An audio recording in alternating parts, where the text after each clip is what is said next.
Assalamualaikum warahmatullahi wabarakatuh.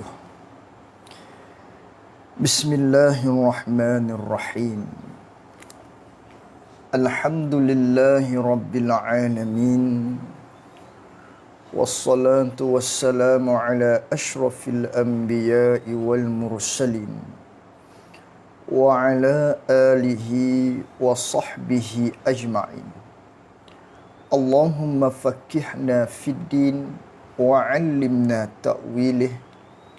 Allahumma fakkihna fid din wa 'allimna ta'wilih.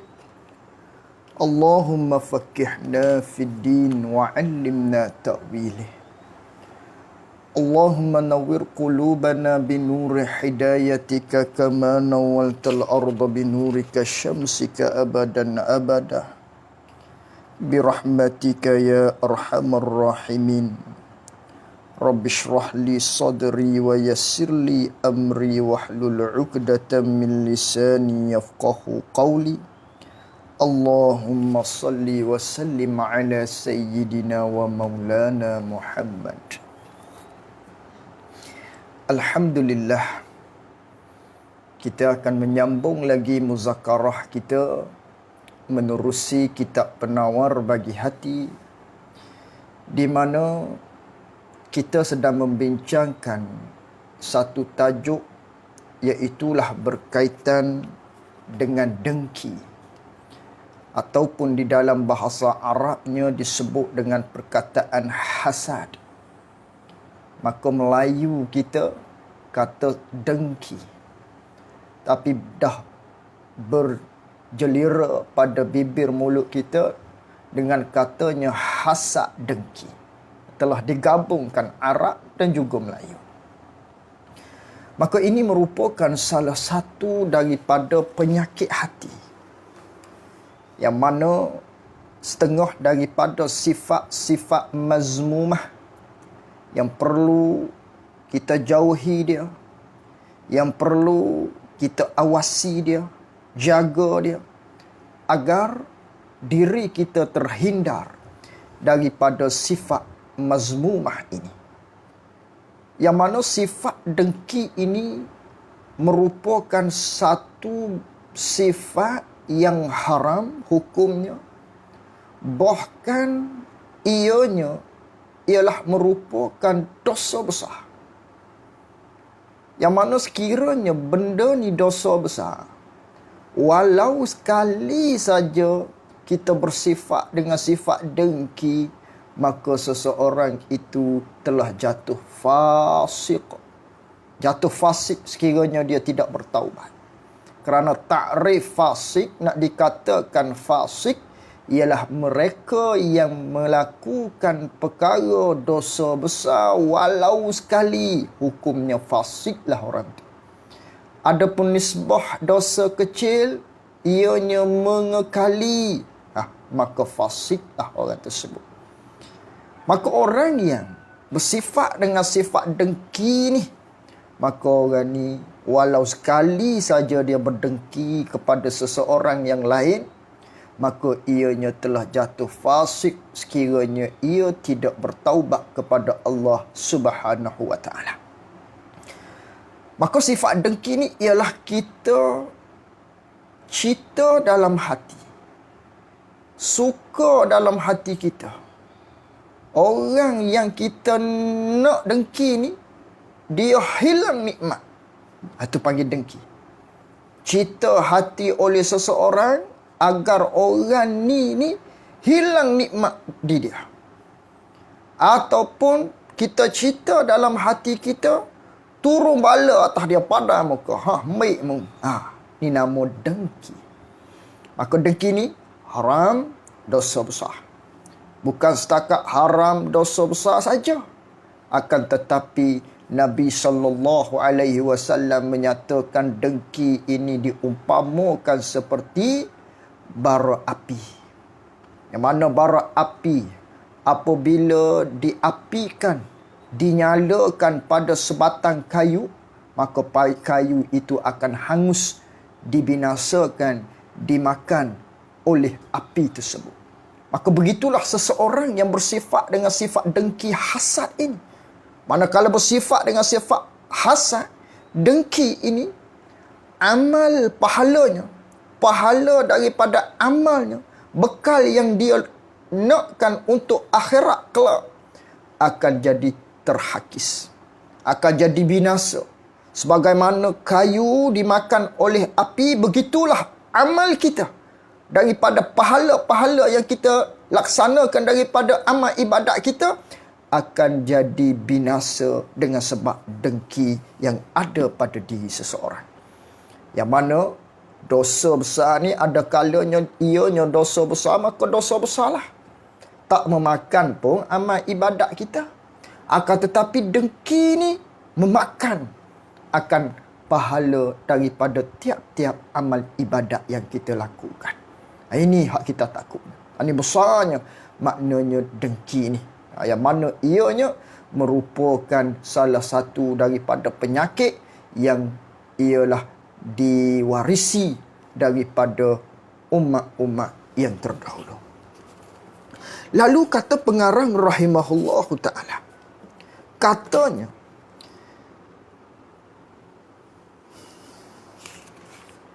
dan bermula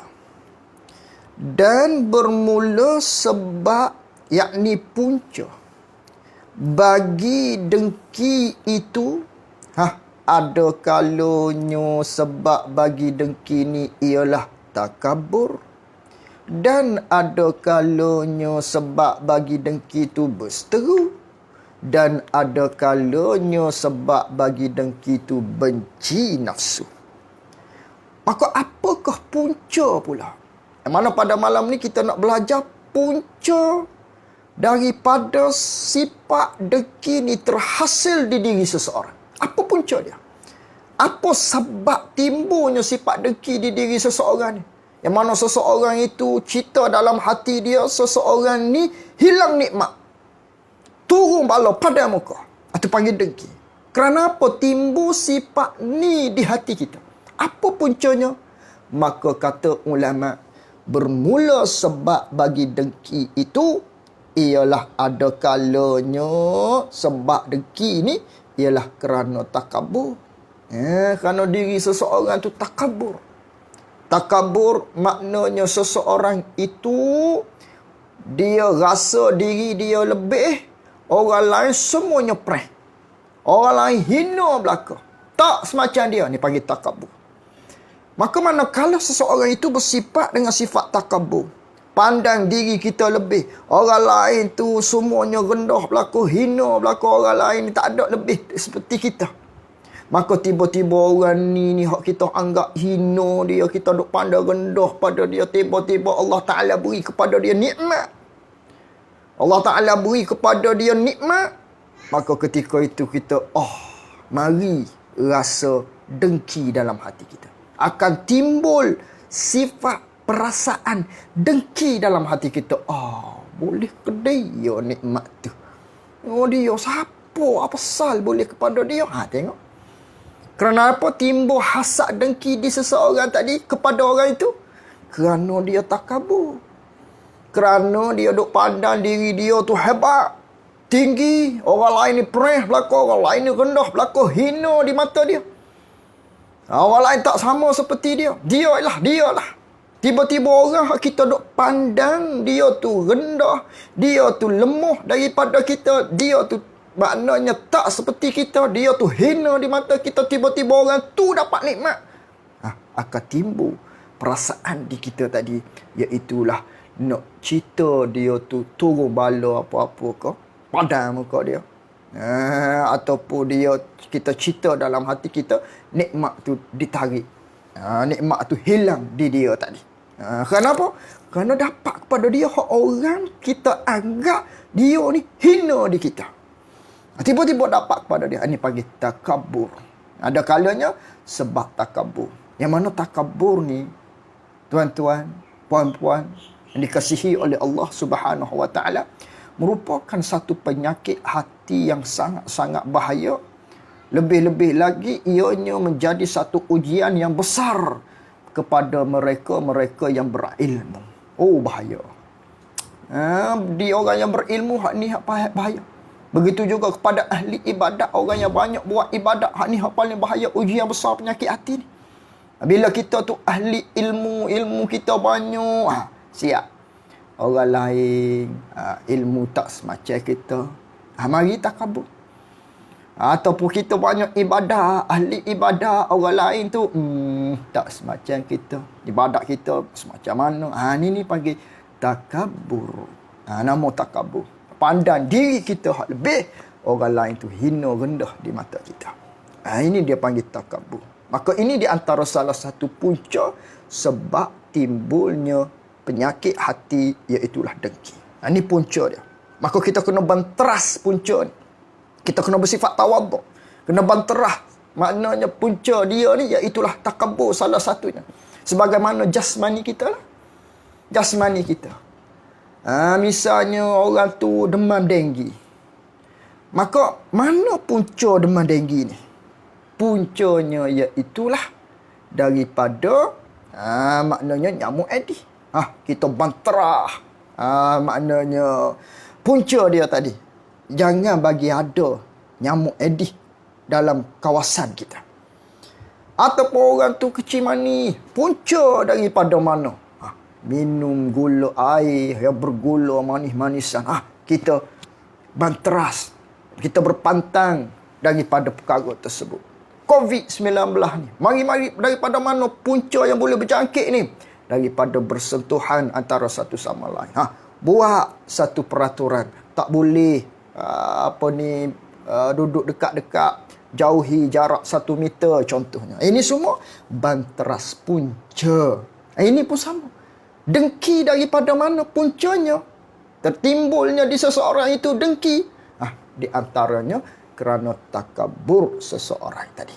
Maka nak banterah dia, kena tawaduk. Kena tawaduk, rendah diri kita. Itu satu.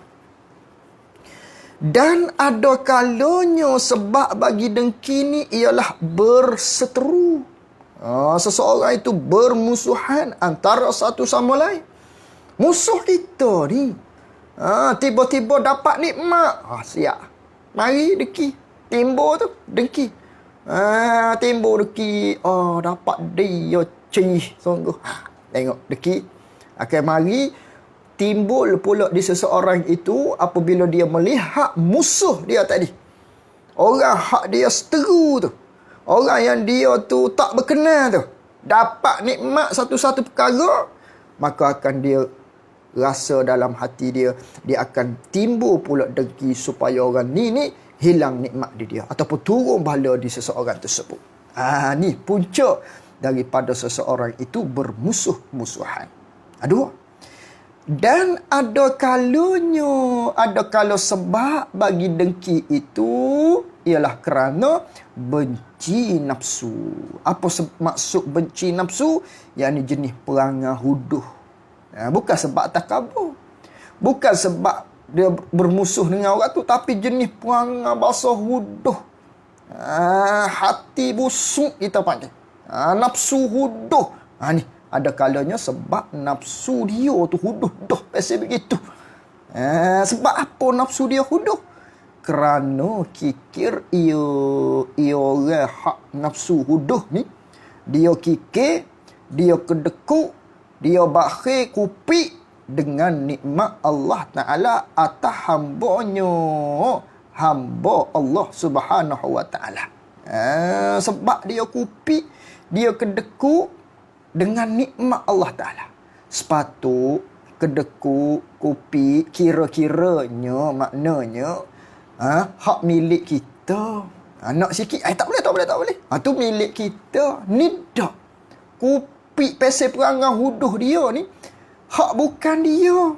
Tiba-tiba hak bukan dia tu diberikan kepada orang lain. Bukan hak dia pun. Ada di orang lain. Bukan milik dia pun nikmat tu. Deki juga. Tak puas hati juga. Ni panggil nafsu orang ni huduh sengoti.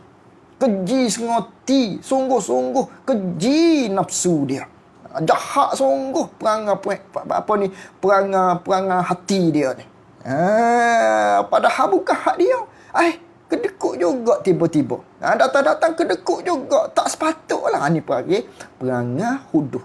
Ni di antara punca orang tu timbulnya dengki. Kerana jenis semata-mata perangai dia tu huduh. Dia deki. Dia dekut dengan nikmat. Sedangkan bukan nikmat hak Allah Ta'ala beri kepada dia. Bukan hak milik dia. Tiba-tiba bukan hak milik dia pun tengok orang ni dapat nikmat tak alih dia. Tak alih dia. Ni jenis perangai nafsu huduh. Dia kikir dengan nikmat Allah. Dia kikir dengan nikmat Allah. Hak Allah Ta'ala beri pada hamba dia. Pada hamba dia. Dia kikir kedekut tu dengan ketiadaan tujuan yang baik. Dia berdeki tu dengan ketiadaan tujuan yang baik. Adapun dengan tujuan yang baik, kita dengki, hak ni dia akan bagi tahu di bawah nanti. Habis itu. Tu di antara punca-punca sifat dengki ni. Punca-punca timbulnya sifat dengki ni. Di antara lain lagi, di antaranya kerana seseorang itu kasih pada kemegahan. Dia kasih pada kemegahan. Nak kepada satu-satu pangkat misalnya. Dia kasih pada megah. Maka pada ketika itu tiba-tiba orang lain dapat perkara tersebut, pangkat tersebut. Ini boleh jadi ada kalanya dengan sebab ni. Akan timbulnya deki ni. Kerana dia lihat orang lain dapat pangkat tu. Sedangkan sepatut hak dia kata. Ini orang yang kasih pada megah. Nanti dia akan bicara satu bab, iaitulah kasih pada kemegahan. Antaranya lain lagi, kerana seseorang ini dia bersaing-saingan antara satu sama lain. Tiba-tiba bila dia bersaing, tak dapat hajat dia dapat kepada orang ni.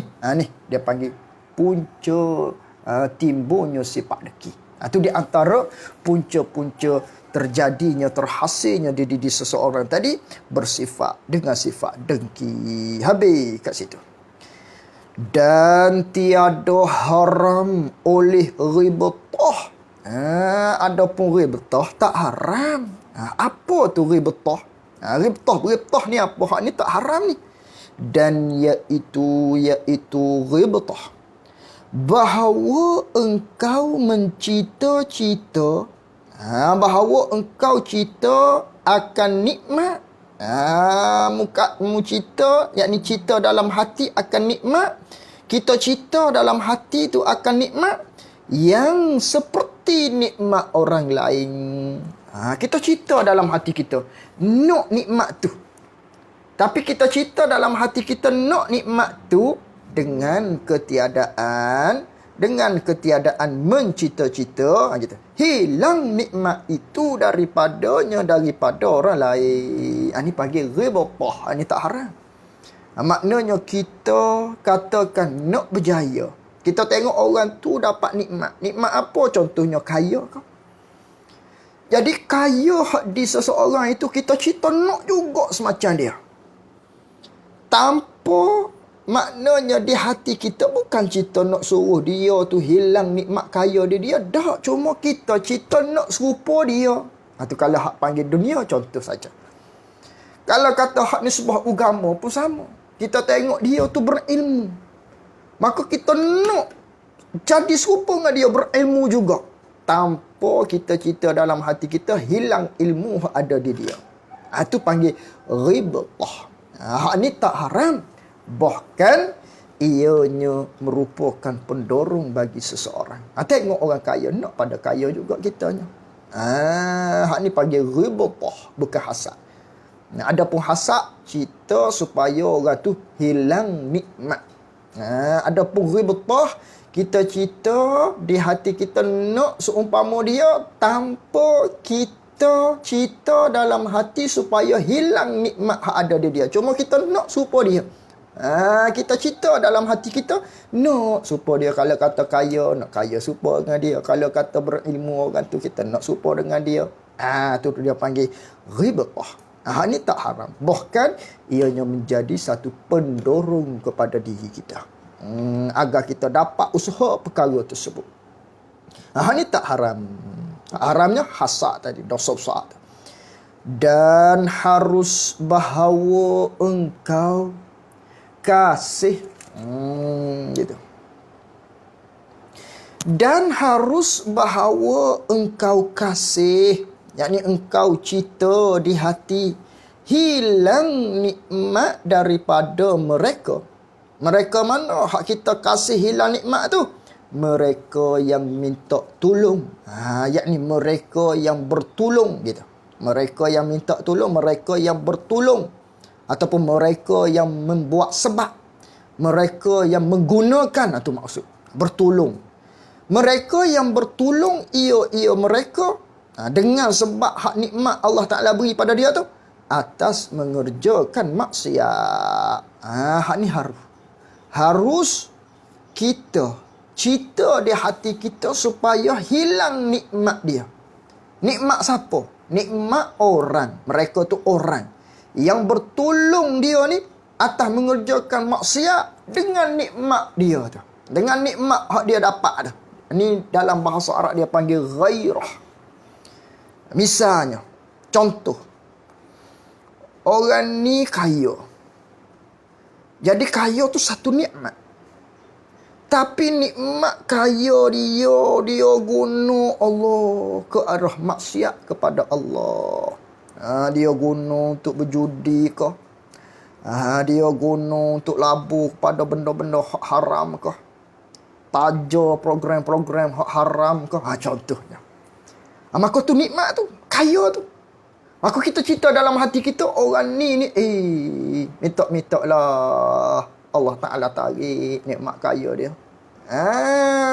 Tu. Kita cerita Allah Ta'ala tarik nikmat dia sebab apa? Bukan kita maknanya deki pada dia. Tapi sebab nikmat dengan sebab apa hak dia dapat kaya tadi tu.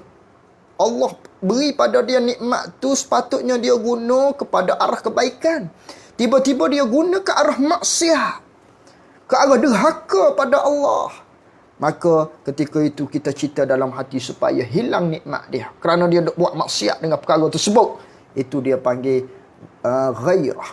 Maka hak ni tidak diharamkan. Harus begitu.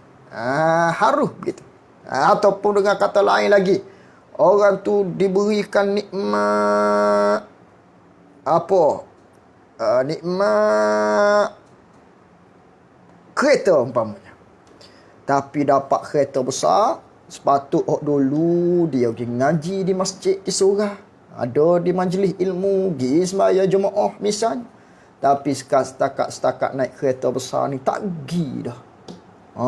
Kita pun cerita dalam hati kita, orang ni. Kalau tak ada kereta tu di dia pun, mudah-mudahan biar dia sedar. Misal kita kata. Ni dia panggil ghairah. Kita cemburulah maknanya. Tapi cemburu ni cemburu yang dibenarkan, ataupun hasad yang dibenarkan pada syarak begitu. Kerana nikmat dia guna ke arah derhaka, maksiat kepada Allah Subhanahu wa taala. Sebab apa harus maknanya ghairah ni? Kita cerita di hati kita supaya hilang nikmat dia. Nikmat siapa? Orang guna nikmat tu buat maksiat. Harus tu kerana bahawasanya engkau sebenarnya pada hakikatnya begitu tu, bukan kasih akan hilang nikmat. Bukan kasih hilang nikmat itu semata-mata, tidak. Bahkan engkau kasihnya sebenarnya hakikatnya engkau kasih akan hilang maksiat tu. Hak tu hakikat sebenarnya. Bukan kita kasih hilang nikmat hak ada di dia, tapi oleh kerana dia guna nikmat tu kepada maksiat, kita kasihnya supaya hilang maksiat di dia tu. Mana dalil kata begitu? Bermula alamatnya, alamat orang ni bersifat dengan ghairah ni, yang tidak diharapkan, bahkan harus ni bahawasanya jika meninggalkan ia mereka diberi nikmat oleh Allah Ta'ala tu akan maksiat, nescaya tak kasih dah dia, akan hilang nikmat pada mereka yang diberi nikmat. tapi dia buat maksiat tadi. Kalau dia guna ke arah kebaikan, kita tak ada apa-apa pun. Tak ada kata nak suruh dia hilang nikmat dak pun. Ni dibenarkan pada syarak. Ni dia panggil hasad yang dibenarkan pada syarak. Hasad syar'i dia panggil. Tapi dalam istilahnya ghairah nama dia. Hak ni tak apa. Habis itu di antara perkara-perkara yang kita bincangkan pada malam ini di dalam kuliah online kita, iaitu berkaitan dengan punca terjadinya dengki. Yang merupakan dengki ini ialah salah satu daripada dosa besar yang mana perlu kita jauhi dia. Wallahu a'lam wa ilmuhu wa atam. Jazakumullahu khairan jaza. Assalamualaikum warahmatullahi wabarakatuh.